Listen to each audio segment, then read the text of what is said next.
Ulitin natin yan, guys.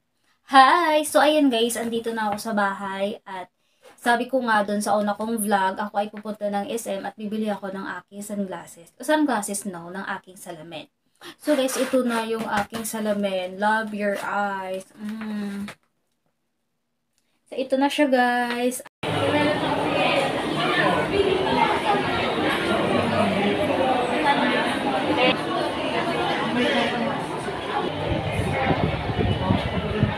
At ngayon guys, ipapakita ko sa inyo yung aking nabili na salamin. Actually guys, itong aking lumang salamin ay EO din siya. Executive,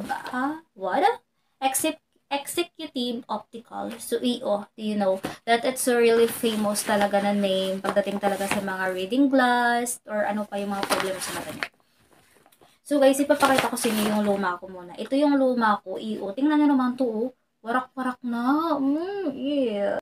Nakita niyo naman to, 'di ba? Warak-warak na talaga guys yung luma ko. Kadiri na siya.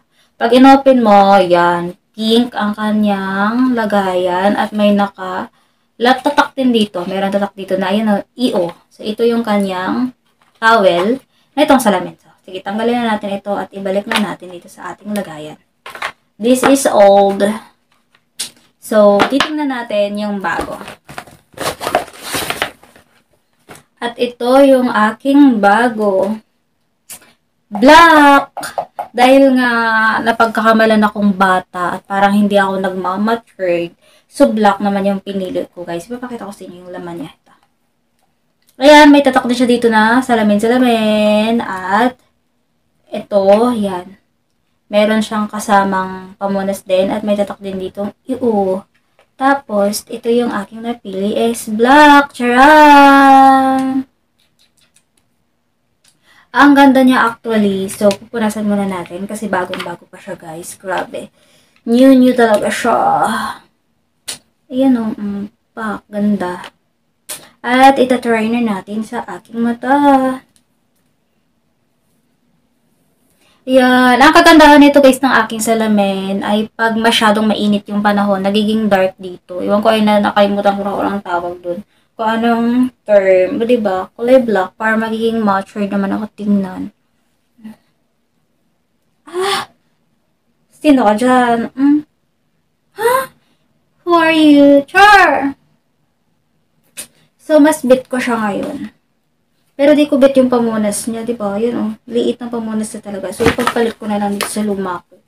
Yung init ng panahon dito, guys, kaya pinatay ko electric fan. Gusto ko pa rin yung pamunas na to kasi malambot. Ilagay ko dyan yung luma. Ayan. Ay, bilat ng ayam. Yan. Pwede ko naman pa ito magamit. Yun nga lang, guys, tumaas kasi yung grado ko. Ito, 70 dati, naging 75. Ito dati din ay 75, nagiging 100 ngayon. So, magkaiba yung problem ng mata ko. Ito yung mas mataas, 100. Imagine guys, 75 to 100. Tapos 70 to 75.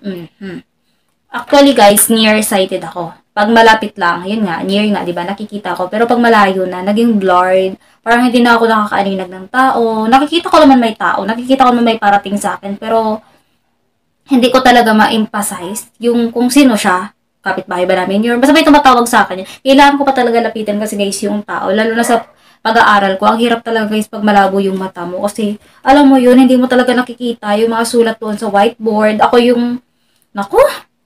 talaga guys yung parang nahihirapan sa sarili ko pag doon ako nakaupo sa likuran. Siyempre guys, diba ayaw ko naman sa unahan. Mahiyain kasi yung person guys. Mahiyain na bobo. Char! Basta ganun na siya guys. That's all. So, ganda.